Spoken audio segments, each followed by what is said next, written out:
प्रिय विद्यार्थियों, GPS online class में आप सभी का हार्दिक अभिनंदन है। मैं राजेंद्र स्वामी आज आपको कक्षा 10 की हिंदी में व्याकरण का टॉपिक वाक्य शुद्धि पढ़ाने जा रहा हूँ। वाक्य शुद्धि में आज हम पढ़ेंगे मुहावरे संबंधी अशुद्धि। वाक्य में मुहावरे संबंधी अशुद्धियाँ किस प्रकार की होती हैं, उनको दुरुस्त कैसे किया जाता है। सबसे पहले बात तो ध्यान रखने योग्य ये है कि हमेशा वाक्य में मुहावरे का ही प्रयोग किया जाता है, मुहावरे के अर्थ का प्रयोग वाक्य में नहीं किया जाता है, क्योंकि मुहावरे संबंधी बोर्ड परीक्षा में प्रश्न 4 अंक के पूछे जाएंगे। उसमें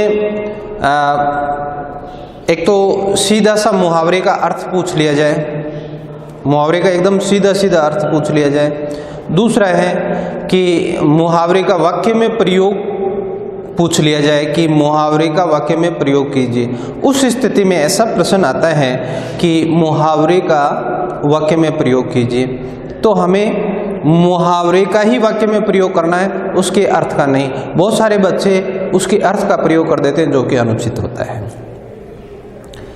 इसके अलावा जैसे अर्थ दे दिया जाए, बहुत समय बाद दिखाई देना, अर्थ द्योतक मुहावरा है, अर्थ दे दिया और मुहावरा पूछ लिया, तो ईद का चांद होना, हमें मुहावरा लिखना पड़ता है। तो ऐसे कई एंगल से मुहावरों का प्रश्न बन सकता है। आज हम मुहावरे संबंधी अशुद्धि के बारे में पढ़ रहे हैं कि मुहावरे संबंधी अशुद्धि कैसे आते हैं। देखिए, मुहावरे हो चाहे लोकोक्ति हो, यदि उनके मूल शब्दों को हटा दिया जाए और उसकी जगह पर्यायवाची भी रख दिया जाए, तो भी मुहावरे का मूल स्वरूप और उसका अर्थ बोध है वो नहीं हो पाता है। तो मुहावरे में जो मूल शब्द हैं उनको किसी भी प्रकार से नहीं बदला जाना चाहिए। अब मुहावरे संबंधी अशुद्धि तभी होती है कि हम मुहावरे में जो शब्द होते हैं, मूल मुहावरे में जो शब्द होते हैं, उन शब्दों में परिवर्तन कर देते हैं, तो मुहावरे संबंधी अशुद्धि आती है। जैसे उदाहरण के तौर पर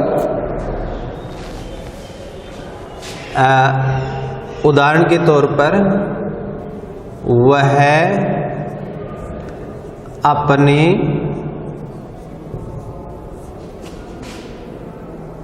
मुंह मियाँ तोता बनने लगा।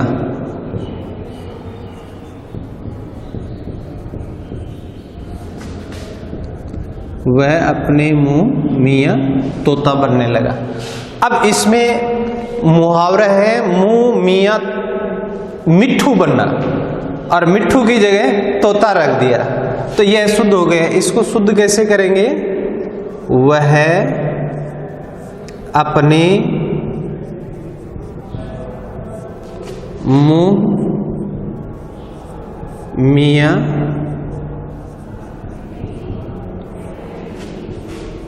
मिट्ठू बनने लगा। वह अपने मुंह मियाँ मिट्ठू बनने लगा। मुंह मियाँ मिट्ठू बनना, अपनी प्रशंसा खुद करना, स्वयं अपनी प्रशंसा करना, तो ये मुहावरे संबंधी अशुद्धि हो जाती है। अब अगला है, देशद्रोही लोग अंग्रेजों को उंगली पर नचाते हैं। देशद्रोही लोग अंग्रेजों को उंगली पर नचाते हैं। यहां देखिए, देशद्रोही लोग अंग्रेजों को उंगली पर नचाते हैं, जबकि अंग्रेज देशद्रोही लोगों को उंगली पर नचाया करते थे। इसको हम शुद्ध कैसे कर सकते हैं? देशद्रोही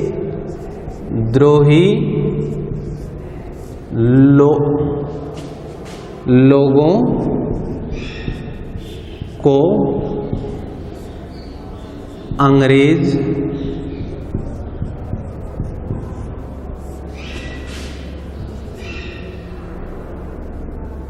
उंगली पर नचाते हैं। देशद्रोही लोगों को अंग्रेज उंगली पर नचाते हैं। अब देखो ऊपर वाले वाक्य में तो ये हो रहा है देशद्रोही लोग अंग्रेजों को उंगली पर नचाना, वश में करना, उंगली पर नचाना, वश में करना। तो देशद्रोही लोगों के वश में अंग्रेज थे। ऊपर वाले वाक्य से तो ये भाव व्यक्त हो रहा है देशद्रोही लोग अंग्रेजों को उंगली पर नचाते थे, यानी अंग्रेज देशद्रोहियों के नियंत्रण में थे, वश में थे। जबकि ये सही नहीं है, ये सही है देशद्रोही लोगों को अंग्रेज उंगली पर नचाते थे। उंगली पर नचाना, वश में करना। तो अंग्रेजों के अधीन थे देशद्रोही लोग, इसीलिए वो देशद्रोह करते थे, देश से गद्दारी करते थे। अंग्रेज उनको लोभ लालच के वशीभूत करके अपने वश में कर लेते थे। तो इस प्रकार से उंगली पर नचाना ये मुहावरा तो सही है, लेकिन इसका वाक्य में प्रयोग सही नहीं है, क्योंकि ये जो भाव है वो परंपरा के विपरीत है, और विपरीत होने के कारण ये अशुद्ध वाक्य कहलाएगा। फिर अगला है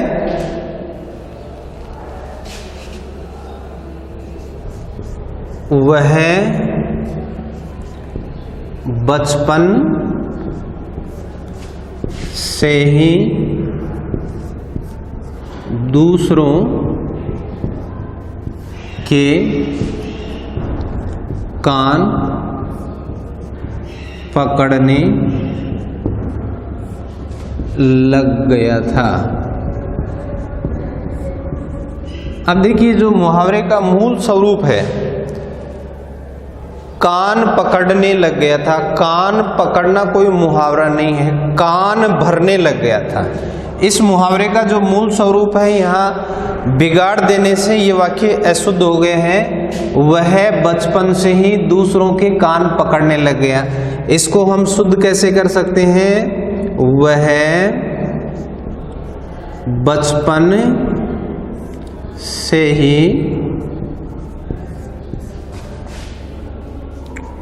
दूसरों के कान भरने लग गया था। वह बचपन से ही दूसरों के कान भरने लग गया था। कान भरना मुहावरा है, कान पकड़ना मुहावरा नहीं है। कान भरना चुगली करना। वह बचपन से ही दूसरों के कान भरने लग गया था, अर्थात बाल्यावस्था में ही वह चुगली की आदत का शिकार बन गया था, दूसरों से चुगली किया करता था। फिर है चौथा, वह कोल्हू का सांड है। वह कोल्हू का सांड है। यहाँ मूल मुहावरा कोल्हू का बैल होता है। हालांकि बैल प्रजाति ही सांड होती है, सांड और बैल में कोई अंतर नहीं होता, एक ही प्रजाति होती है। लेकिन यहाँ मुहावरे में शब्द को बदल देने से, उसका पर्यायवाची भी रख देने से मुहावरे का मूल स्वरूप बदल गया और उसका अर्थ भी बदल गया। तो यहाँ सांड की जगह बैल करेंगे तो ये वाक्य शुद्ध होगा। वह कोल्हू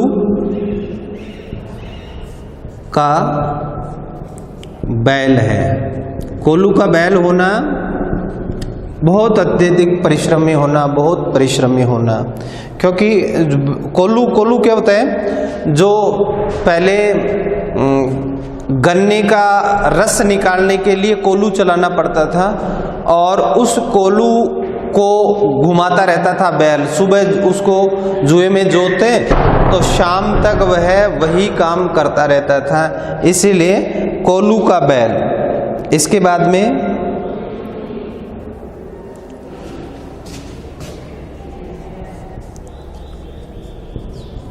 सैनिक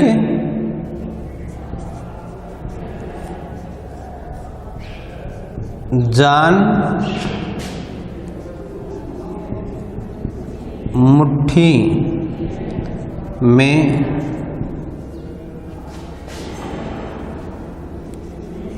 रखकर कार्य करते हैं। सैनिक जान मुट्ठी में रखकर कार्य करते हैं। जान मुट्ठी में रखकर नहीं, जान हथेली में रखकर कार्य करते हैं, क्योंकि ये कोई मुहावरा ही नहीं है जान मुट्ठी में रखना।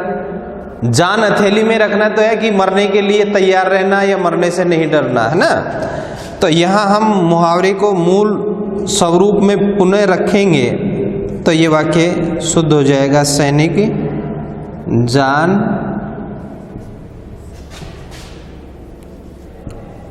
हथेली में रखकर कार्य करते हैं। सैनिक जान हथेली में रखकर कार्य करते हैं। जान मुट्ठी में रखकर ये कोई मुहावरा नहीं है, जान हथेली में रखना मुहावरा है। इस प्रकार से ये मुहावरा शुद्ध करने से वाक्य अपने आप शुद्ध हो गया। फिर अगला है ठेकेदारी के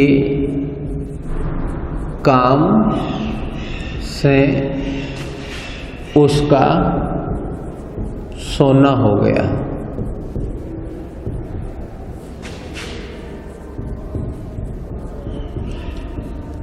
ठेकेदारी के काम से उसका सोना हो गया। अब उसका सोना हो गया कोई मुहावरा नहीं है, उसकी चांदी हो गई ये मुहावरा है, मतलब खूब लाभ होना। तो हम इसको शुद्ध करने के लिए मुहावरे के मूल स्वरूप को रखेंगे। ठेकेदारी के काम से उसकी चांदी हो गई।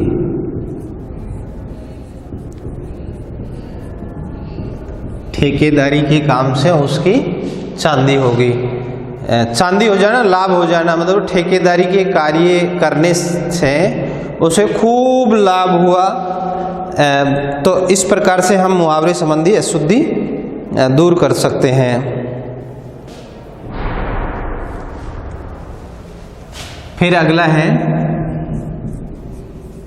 शिवाजी ने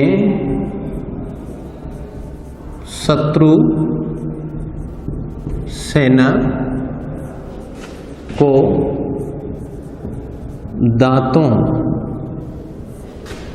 चने चबवा दिए। शिवाजी ने शत्रु सेना को दांतों चने चबवा दिए। अब यहां देखिए, शिवाजी ने शत्रु सेना को नाकों चने चबवा दिए। क्योंकि मुहावरे का मूल स्वरूप है नाकों चने चबाना, कठिन परिस्थिति में डाल देना या मुसीबत में डाल देना या पराजित कर देना, ऐसे अर्थ इसके लिए जाते हैं। शिवाजी ने शत्रु सेना को नाकों चने चबा दिए। दांतों चने चबवाना ये कोई मुहावरा नहीं, नाकों चने चबा दिए ये मुहावरा है कि शत्रु सेना ने शत्रु सेना को शिवाजी ने इस प्रकार से परास्त कर दिया कि मुसीबत में पड़ गए। इसके बाद में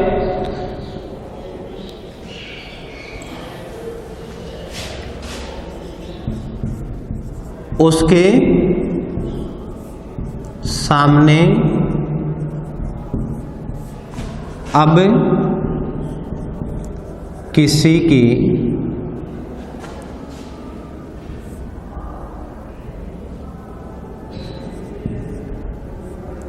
दाल नहीं पकती। तो इस मुहावरे का क्या सही रूप होगा? उसके सामने किसी की दाल नहीं पकती, क्योंकि दाल नहीं पकना ये कोई मुहावरा नहीं है। हाँ, ये कहेंगे उसके सामने अब किसी की दाल नहीं गलती।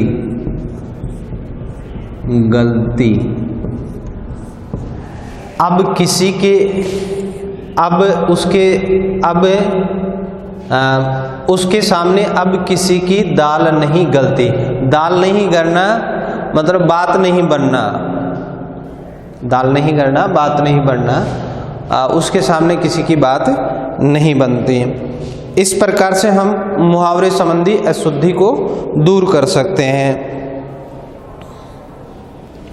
फिर अगला है बेइज्जती से उसके तन पर कालिख पुत गई। बेइज्जती से उसके तन पर कालिख पुत गई। बेइज्जती से उसके तन पर कालिख पुत गई। तो तन पर नहीं, ये मुहावरा क्या है? मुंह पर कालिख पुत गई, मुंह काला हो गया। ये कहते हैं ना मुंह काला हो गया, मतलब बेइज्जती होना, है ना।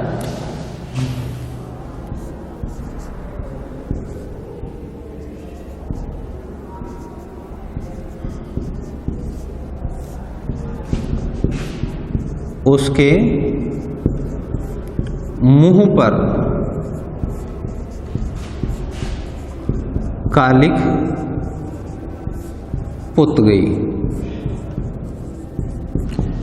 बेइज्जती से उसके मुंह पर कालिख पुत गई। तन पर कालिख नहीं, मुंह पर कालिख, बेइज्जती हो जाना है। फिर अगला है महेश को अपने जीवन में